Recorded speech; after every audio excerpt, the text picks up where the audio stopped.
From the studios of KENW on the campus of Eastern New Mexico University, it's You Should Know, featuring the people and events of Eastern New Mexico and West Texas.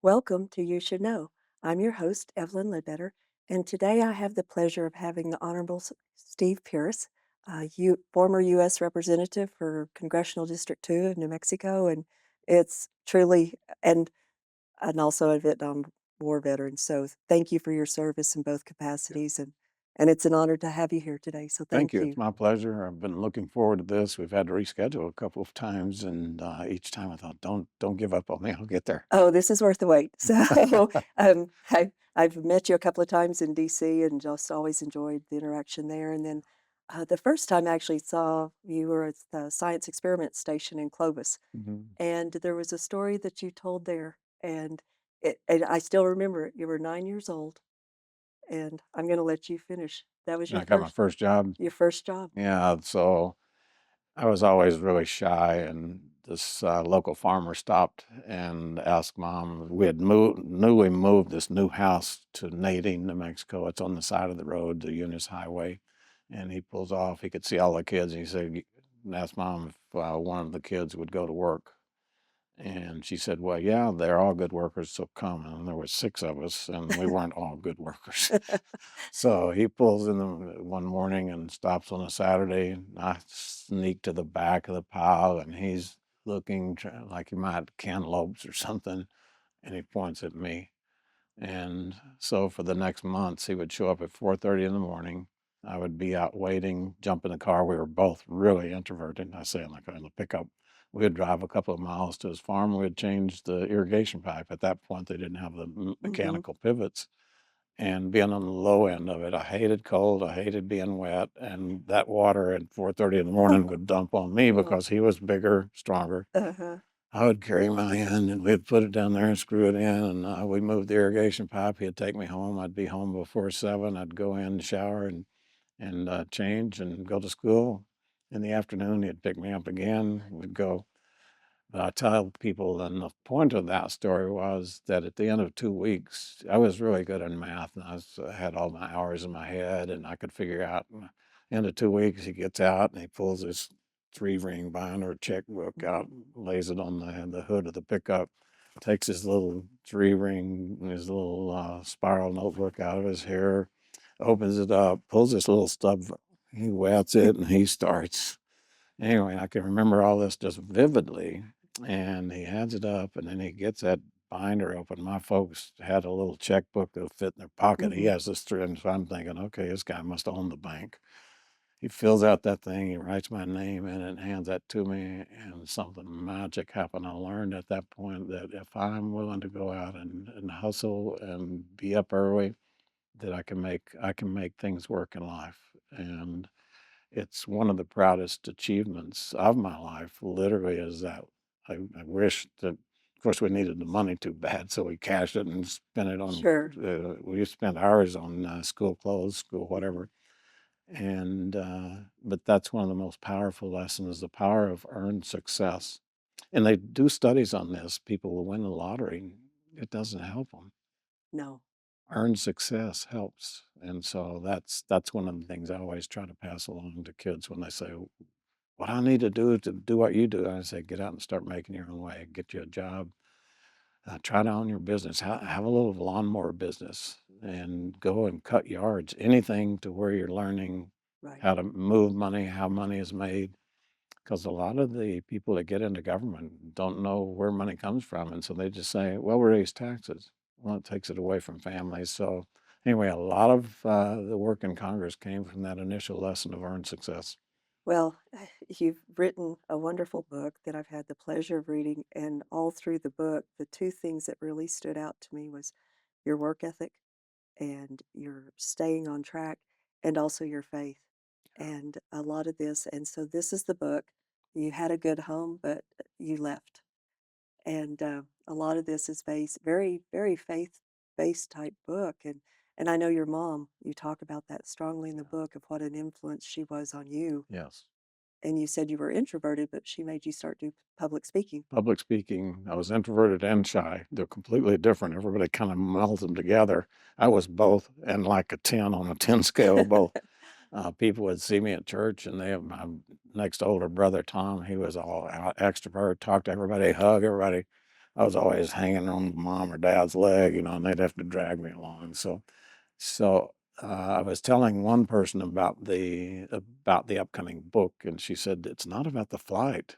She said, "You had to be," she said, when she found out that I was afraid of flying, which I was definitely afraid of flying, she said, "That's your story, overcoming the fears." And so there are a lot of stories that are happening in this book, and they played out in dramatic fashion in this flight. The and the faith was a big part of it, to keep going and to know that I've got to persist. So we got a couple of threads here going. I need to finish one. I'll come back. But the book stimulation came because I kept having young people come in who had served, and I became very close to a couple of triple amputees. I mean, way up high amputees, and they just got one limb left, and they would ask, "Does anybody know or care what their freedom cost me?" And I would say, "Of course they do." I give them reassurances, but at some point it became too difficult. Sounded patronizing. It sounded like memorized stuff. And I said, and I've been given in my speeches at Memorial Day, somebody needs to do more than a 1 hour ceremony at the cemetery. Right. And again, I believe God puts these messages on our heart, not for other people, but for us. And eventually I began to ask myself, how come I'm not doing more? And so that was the genesis of the trip. What can I do to just communicate to one veteran to another that somebody cares, I care. And so that's how this flight came about. Now, and that kind of ties that up. Then the faith angle is that it takes a lot of discipline to leave home. You had a good home, but you left. The title initially came because the cadence in flying is very important. Cadence, having your timing, and it's key in everything, but especially flying. If you are having to reach for stuff that you should know where it is, then you get a little behind the airplane, you get further. So cadence is big in my life, and you had a good home, but you left. You're right. You had a good mother, and you left. You're right. You I actually have that sound wrote off down. one. Yeah. So that's where it came The from. But marching. my wife said, "Oh, you're putting that in the book. That's the title of your book." And she said, "It's not about the cadence. Every time you built a good home, you had something comfortable, you left." That comes straight from John 6 in the New Testament. You remember John 6, and I wouldn't remember, so it's only because I'm prepared for the book. But John 6 is where they feed the 5,000. Now, I've been in congressional where we didn't feed 5,000, but you do stuff that makes you feel important and big, and where they go next, Jesus said, "No, you got to get in the boat and go across the Sea of Galilee." Now, Matthew has one word that makes John 6 very big. He says, "Immediately you got to go do that," because they were I think, in the head of the disciples and the apostles, they were getting the same idea. Everybody there, because he fed them, was saying, "Let's make him king." Oh, And Jesus said, "I'm not that kind of king." And so he wants to take that thought out of his closest followers and say, immediately, you got to go down and get in the boat, knowing that the storm was going to be there. And it's the storms we're called to be in. Now, when I left on the flight, it was just to honor mhm, those who right. were lost in service. It began to expand to the families and to the people who didn't die in combat but came home and never made it home, Right. who were just too much had happened to them. So that was the initial impetus. But as I departed on the flight, again, I think God will give us these messages. Kind of a continuation of people kept saying, "Well, that's a pilgrimage." I'd never thought about a pilgrimage at all. I We never had been on one, never what. You talked about a lady the first time in Honolulu, and she made that comment to you, "You're on a She was probably the pilgrimage." fifth. And it Was she? finally Okay. began even way back Like during the this a planning, spiritual journey. yeah, and so it became a spiritual journey back to the war, one that I needed to make personally, not just to recognize what others, but to recognize the things I had not unpacked from my time Right. in Vietnam. And I was there 71, 72, and 73. The war was sort of spinning down. And then suddenly we got caught in this massive 72 Eastertide offensive. And again, I tell that story in the book. But this idea of faith is that we're not called to comfort. We're called to be in the storms. We're in this desperate battle. We as humans are in this desperate battle of good against evil. And if we're not out in the storms, we're avoiding our role because you can't do anything in the comfort of your own home. And so you had a good home, but you left. It speaks to the veteran who had a good home and they were called, drafted, volunteered, they go to war, and getting home is then a difficult process. Well, it was the same way. I had a good home. Was in Congress. I was still in when I made the journey. And that was a comfortable thing. And all of a sudden I said, no, I got to go on this. There's something beating inside me that says I must do this. The State Department said, no, you can't do that. And I said, well, you can't stop me from doing it. You can Right. advise me not to do it. But, Right. and I said, so I'll go. And they said, well, don't tell anybody. And I'm thinking, the purpose was to tell other people. But again, I'm pretty much, I believe this protocol from God to us. I'm willing to do what comes my way. And so when they said, you got to keep quiet about it, I said, okay, I'll keep quiet about it. And so I made this thing in almost total silence. And people say, "Oh," And I thought it was interesting that whole flight. You didn't take the easy way. You took the path going west, flying from California. You started out in Las Vegas, California to your first attempt to get to Hawaii didn't work. It's over a Mhm. 2,000-mile flight Yes, and trying to carry enough fuel, and you had a small plane. yes. Um, so you had to turn back. Yeah. So again, there's a lot there to talk about, but so I launched in this Mooney Hmm. four-place airplane. So if you haven't been in airplanes, think small Right, Volkswagen. right. Okay.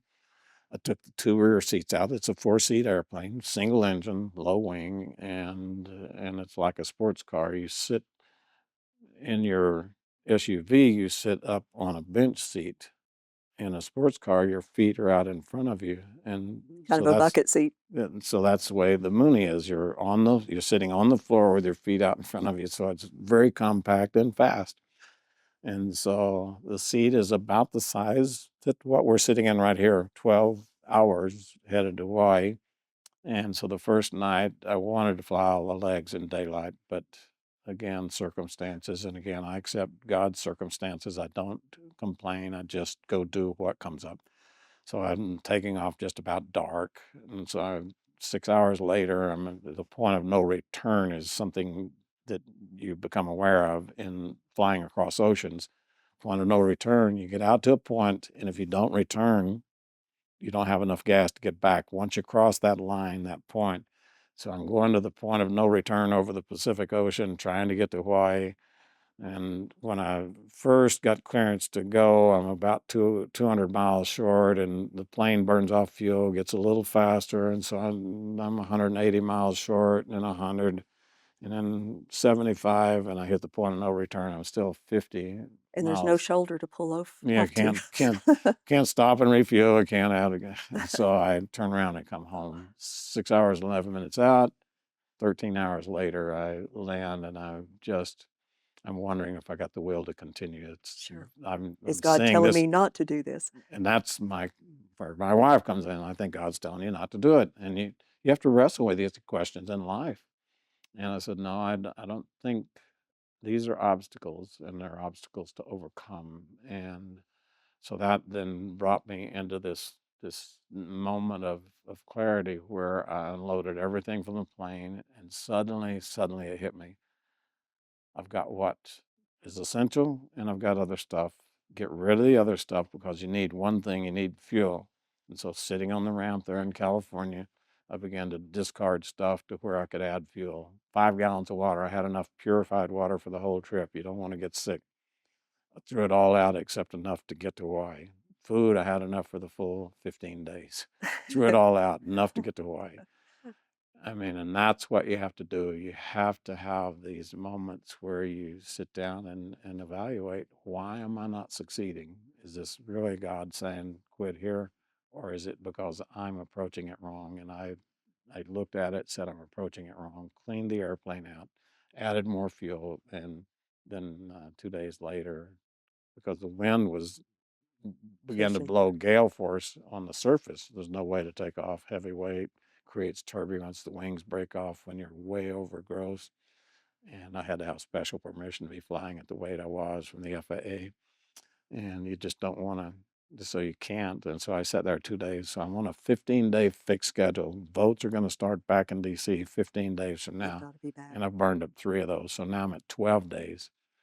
Then the fastest in history had been almost 9 days, a little short of 9 days back in the 50s. And here I am 3 days more than the shortest time ever, and I've got to do this. I began to fly more hours every day. I began to do multiple legs where I wanted it nice and stable and well within my comfort range. And instead, I got way out of the comfort range. You had a good home, but you left. What am I doing? What am I doing? And a wife that you didn't tell about. Oh, wow. Yeah. You planned this for a couple of years, and she really didn't quite know that this was in your mind. So, um, So when we first got married, we came up with the idea that everything we do, we're going to agree on. So you got 2 votes, and nothing passes to move forward without a 2-0 vote. Everything had been that way up to um, up to one point where our daughter was engaged, and my wife says, "I don't agree with what you're doing," and I said, "You can stop me from doing it, but I'm going to move ahead." So that was a 1-0 vote. She didn't vote. That was the only time now, and we've been married 44 years. So this was back in 2016, so 9 years ago. So we were 30 something years in our marriage, and I didn't tell her. But I didn't tell her because difficult things, you need to be building intensity in here, and debate out there lowers the intensity. And so I tell in the book that this is exactly what Mary did when she found out she's going to be the mother of Jesus, that she didn't go out telling her friends. no, she had to come to Total, grips with it all total quiet. with God. So she pulls it in, thinks about it. Even after Jesus was born, she didn't go and celebrate. She again was pondering, what does this all mean? So this pondering has become a very important part of my spiritual background. And it was learned from this teenage girl in the biblical stories. And so I was keeping this stuff internal, not staff, nobody. And I was planning. I mean, it was probably 2 years in intensive planning, probably another 3 years thinking about it and pondering it.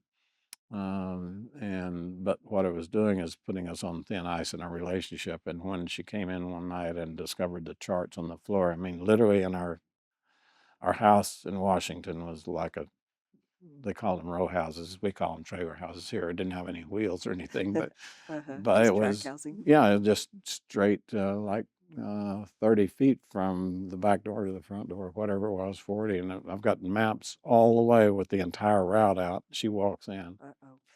This is the first time that she had seen him. I've been doing this 2, 3, 4 years. She said, "What are you doing?"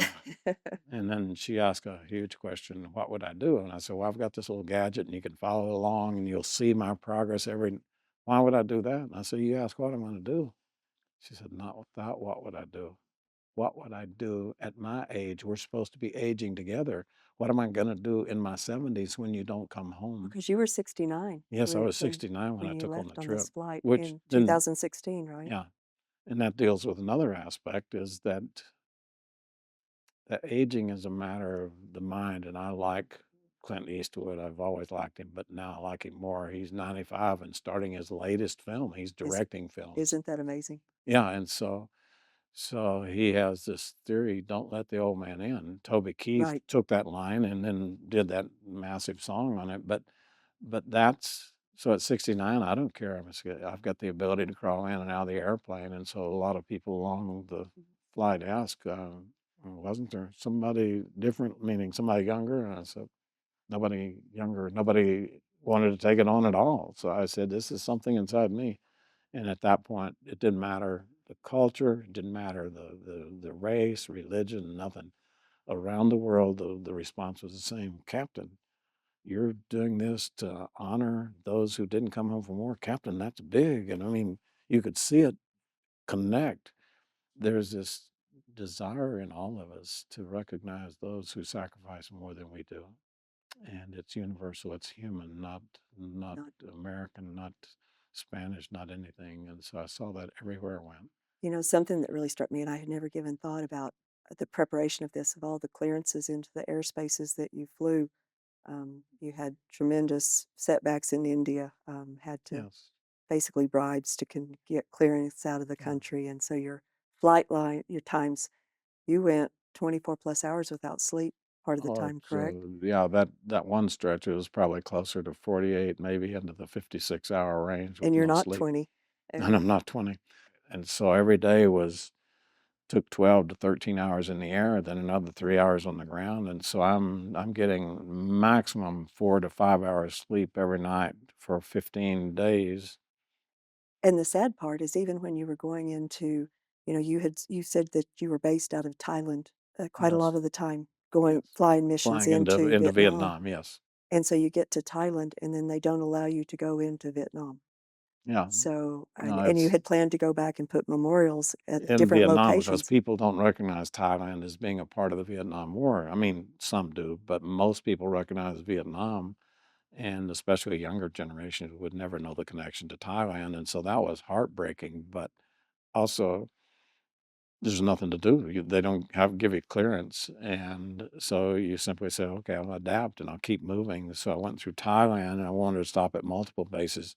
They let me land at Thailand, but then they wouldn't let me land at any of the other bases. Like And because you were unpacking a lot too. You said that when you came home from the war, you were able just to kind of tuck it away and get busy with work and yes, not deal with all right. of what you had seen. Yeah. So part of that stopping this whole flight, you were pulling things out and Yeah, things were remembering. now coming back to me. The closer I get, then I talk about this. Now I understand the pilgrimage. Now I understand what it means to go to hallowed ground. It means, and the ground was made hallowed by American soldiers' blood. And so the same thing is Mosul or Kandahar, wherever in the current wars, younger generations don't have Vietnam, but they've got their own Vietnams in different wars, whether it be Iraq or Afghanistan or Mhm. Bosnia, and we've got to be able to do more than just say go home and forget it, because that's what we were told when we came home from Vietnam. The there were a lot of protests. There were a lot of angry protests in the streets. People calling the soldiers names and No ticker tape no, parade, nothing, nothing nothing. to It say was thank you. just, it was like, that's kind of a messy piece. Let's all act like it didn't happen. And literally, your family and friends may have wanted to engage, but then to engage puts them then subject to the people who are protesting. And you can't agree with. I mean, we see a little bit of this going on right now, but the treatment of our soldiers that came home from Vietnam was abysmal. And just let's just forget that and go on. It's going to be nice, and you got a good home here, and You can't bury that stuff you down cannot with bury it. And the it comes people, out. and I was pretty good at setting it aside, and a lot of people were, but a lot of people weren't. And so I talk about one of the kids when I first got elected to Congress, and I was the least likely in Hobbs to ever be elected, and probably the least likely in the entire state to ever be elected to anything. Shy and introverted Mhm. doesn't go with politics. I had learned not to do that, but still, when I'm in a corner, I can retreat really deep inside, and you can't touch me down there. So that's politically is very difficult. So here I got elected, and people are coming in and congratulations, and one kid shows up and says, "Don't make the same mistake they made with me." He's my age, and now we're in our late 50s, early 60s, and so I want to talk to him. And can the VA help? No, I mean he's screaming at this point, and the whole room is looking, and I didn't even remember his name, and somebody else grabbed me just as he was going to say his name, and so I lost that and this. We're, this has went by so quick. We aren't even half through. Are you willing to stay for another Sure, yeah, segment? absolutely. Okay. So join us back and we'll have a second segment and continue on this journey around the world with Congressman Pierce.